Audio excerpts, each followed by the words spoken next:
महबूबा मुफ्ती ने जंतर मंतर पर हो रहे एहतजाज में पीडीपी की शमूलियत के लिए शराइत तय की है।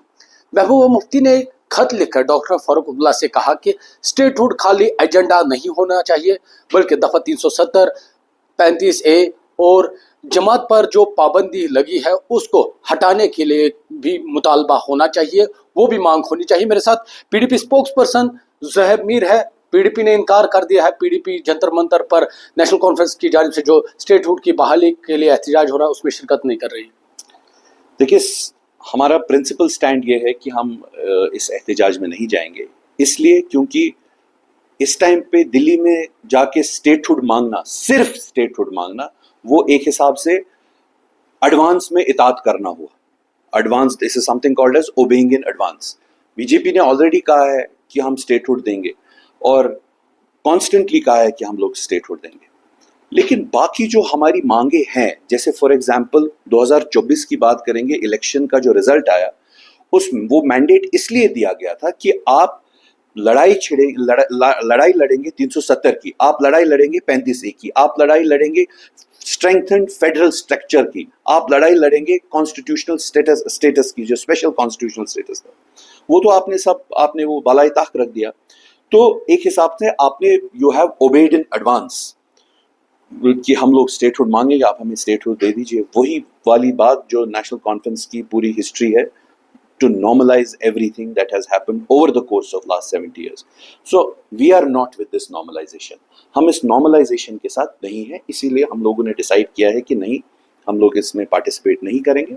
लेकिन हाँ, अगर वहाँ पे नारे लगते हैं 35A के, 370 के, जो हमारे साथ ऑनस्लॉट हुआ 2019 के बाद और कितने सारे नौजवानों को जेलों में ढकेल दिया, अगर उन चीज़ों के नारे लगते हैं तो हम लोग इसके साथ हैं। लेकिन अगर आप सिर्फ स्टेटहुड मांग रहे हैं और वहाँ पे यही नारे लगाने गए हैं स्टेटहुड के, तो हम इस इताअत में आपके साथ नहीं हैं। आई एम सॉरी, बट एक बात बताऊंगा कि हमारी जो लड़ाई है वो बहुत बड़ी है।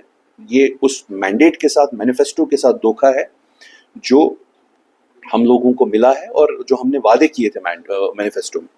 तो टू उमर अब्दुल्ला साहब and his visit to Delhi and his Jantar Mantar, ये जो प्रोटेस्ट है, good luck protesting in front of the tyrant and making him believe that this is right. मैं ये समझना चाहता हूँ, क्योंकि हर कोई यहाँ पर 370 35 की बात कर रहा है। दूसरी जानिब बीजेपी का कहना है कि जो हुआ वो अब वापस नहीं आएगा। देखिए, बीजेपी ने ये भी कहा था कि जो 3 फार्म लॉज है वो वापस वो हो गए हैं अब, और उसके लिए वो अब वापस नहीं जाएंगे। तो फिर प्राइम मिनिस्टर साहब ने ही वापस वो लिया है। और दूसरी चीज, बहुत सारी हिस्ट्री में ऐसी चीजें होती है कि जो कभी हम सोच नहीं सकते हैं कि, लेकिन अगर आप उसको बुला देंगे तब फिर हिस्ट्री आपको बुला देगी। जैसे फॉर एग्जांपल, कभी कोई 1901 1902 में कभी सोच भी नहीं सकता था कि साम्राज्य राज यहाँ पे खत्म हो जाएगा, या कोई ये सोच भी नहीं सकता था कि डोगरा रूल यहाँ पे खत्म हो जाएगा। तो लेकिन फिर तो हुआ ना, फिर सारी चीजें खत्म हुई। लेकिन आपको याद रखना है कि आपके फंडामेंटल्स क्या है। तो अगर आप अपने फंडामेंटल्स को ही बुला देंगे, नॉर्मलाइज कर लेंगे, तो फिर कैसे होगा? We are going to fight for it consistently till we achieve it. Means अगर जंतर मंतर पर, क्योंकि अभी 2 दिन है, आज का दिन, कल का दिन, परसों एहतजाज है, जो आपने शराइत रखी है अगर वो मानी गई, आप एहतजाज के लिए जाएंगे? ऑफ कोर्स, क्यों नहीं जाएंगे।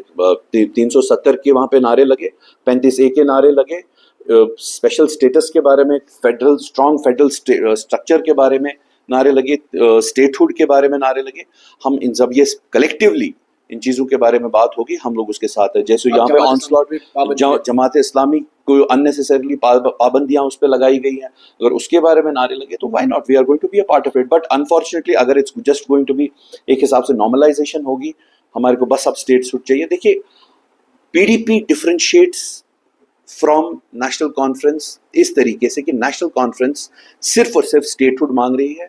जिस तरीके से, जिस स्टेटहुड पे A team, B team, C team को जिन्होंने नेशनल कॉन्फ्रेंस कहती थी, A team, B team, C team, उन सारे जो पार्टीज हैं उनको, क्योंकि वो सिर्फ स्टेटहुड की बारे में बात करती थी, कि National Conference is now A team, B team, C team, probably D team. We are differentiating ourselves from all of this by saying कि हम लोग 370 35A, यहाँ पे जो पॉलिटिकल प्रिजनर्स है उनकी लड़ाई, फेडरल स्ट्रक्चर की लड़ाई, स्टेटहुड की लड़ाई, ये कलेक्टिवली हमारा imagined Jammu and sir Kashmir. आखिरी सवाल तो आपका कहना है जिस तरह से सजाद गनी लोन ने कहा है कि जो एनसी का ये एहतिजाज है ये दफा जो 2019 को फैसला हुआ था उस पर मोहर लगाने के बराबर है।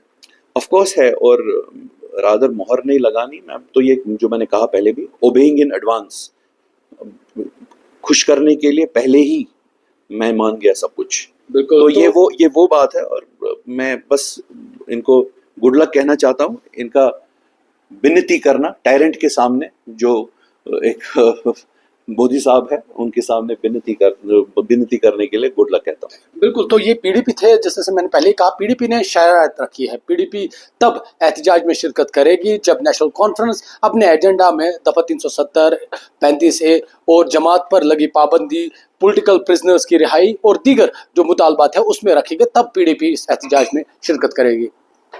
न्यूज़ 18 के लिए श्रीनगर से मैं आबिद हुसैन।